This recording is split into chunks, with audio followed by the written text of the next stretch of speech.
G'day folks, welcome back to another update for the S&P 500 and the NASDAQ. Now there's hitting resistance and it's having trouble breaking through that resistance. That's due to a bearish divergence that's been drawn out. It's been here for a while. We'll go through that, include some back testing. That's preposterous.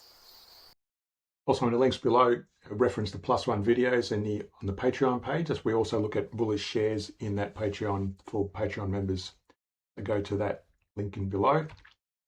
Now, in terms of the outlook, as of mid-December 2025, the S&P 500 and NASDAQ composite remain near multi-year highs, posting strong year-to-date gains, largely driven by robust corporate earnings and a surge in technology and AI stocks, underpinned by recent rate cuts by the Federal Reserve. Nonetheless, market optimism is tempered by persistent macroeconomic risks, inflation, changing interest rate expectations, and a challenging geopolitical environment marked by trade tensions, supply chain frictions, and global instability. Concentration of gains in a small number of mega cap tech firms also raises the risk of sharper swings if sentiment shifts. So this is the S&P 500 on the weekly chart. So the first of the divergence, we can see here a very long-term bearish divergence, lower highs on the CCI versus higher highs on the price. And we've drawn a 23-38% Fibonacci range. And that range is drawn from that high, and we take it back to that significant low before that divergence started. And that's at 23-38% as a minimum retrace. Now, it's far away from that at the moment. It's still in an uptrend, so long way to go. But just be mindful that it's still showing a bearish divergence on that CCI on the weekly. On the daily, a couple of things I want to show you here. Number one, we've got a shorter term bearish divergence. You can see there a double top on the price on that off that resistance at 69.10. And that's in alignment with this lower highs on the CCI. So if this was to pull back, you can see here I've drawn a bigger target here, this 23-38% range. That's drawn from that high down to that low. That's at 23-38% on the daily. Now, what I've also highlighted here, for history purposes, going back to about 2008, 2009, that's the GFC. This was 2020, the COVID-19 crash. This was, what was this? Oh, that was the COVID-19 crash. This is the 2015-16 drop due to China's slowdown. This is the 2022 inflation and Fed tightening. There was another event here which fails me, but at the moment we've got another bearish divergence possibly. So just be mindful of a downturn in the near term. On the hourly, and what we're looking at here is we're looking at primarily for any divergence, and that CCI is moving in line with the price, so there's no divergence there. That there wasn't a divergence. Back here, you can see here we had a bullish divergence. Lower lows on the price. That little period. Do that again. Versus the same period. That point.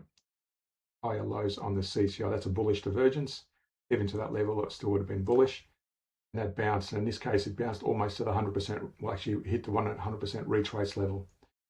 So it came very quickly. The 23-38% would have been around that area there.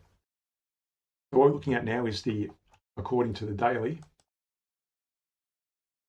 we go long. So you would have been going short during that little period, and you would have been going long from this period, according to the daily trend. If you're trading on the hourly, and on the hourly, you've got here the arrow indicated by the daily trend.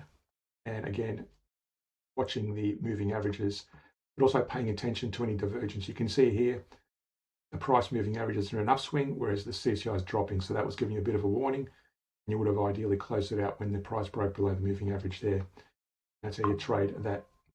Now, notice here as well, if you're letting it go through that whole period, you would have ideally closed it out when the price broke below the moving average range there, even though you might have held the contract, and you would have avoided that drawdown. So this backtest shows you the effect had you held on to it. So basically a warning. So don't trade or don't keep it open in that downtrend. And also, more importantly, you would have used up all your profits and your capital had you traded from this period. You would have done quite nicely. As I said, you would have closed it out somewhere there, probably holding a position, and you would have been still in profit and avoided that drawdown. So what we have here on the NASDAQ, it's a very similar sort of pattern. We've got a long-term bearish divergence here on the CCI versus the price. I've drawn a 23-38% target range there. Came close to it, bounced, but hasn't quite reached it. But again, just that's still in play potentially. So again, it could fail. There's no guarantee it's going to hit that range, but again, just be mindful of that bearish divergence. On the daily, again, before I go to the finer detail, you can see there I've marked all this history of bearish divergence that have worked. And where we are at the moment, there's no divergence currently, but there is this longer term one. And that's actually come down and hit its target and bounced on the daily. So that's already hit the target. And at the moment, the CCI is moving in line with the price. You've got lower highs on the price, lower highs on the CCI. At the moment, you'd still be in a bullish momentum on the 1 hour time frame if you're trading on the 1 hour. Looking at the 1 hour, and what we're primarily focusing on is any divergence. The last divergence we had was this bearish divergence back here. And currently, the price and the CCI are in alignment. Now, looking at the back test, then going long from around this period, around the 25th or 6th of November, going long, you would have closed it out probably in that no positions held. You would have gone long there, and you would have closed it out with probably a break below your negative into your funds. But again, started going long again. You would have done quite nicely, closed it out somewhere there, and avoid this drawdown. Now at the moment, you'll notice the price is dropping, and so is the CCI. In which case, you would have avoided that drawdown as well.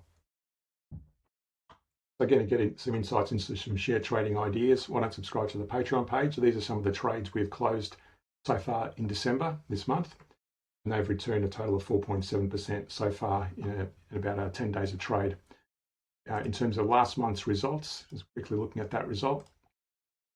Last month for November, the trades we've taken, and they returned 5.6%. So it doesn't seem like a lot for the month, but again, if you annualize that and do this every month, it's quite a good return on an annual basis. This looks positive.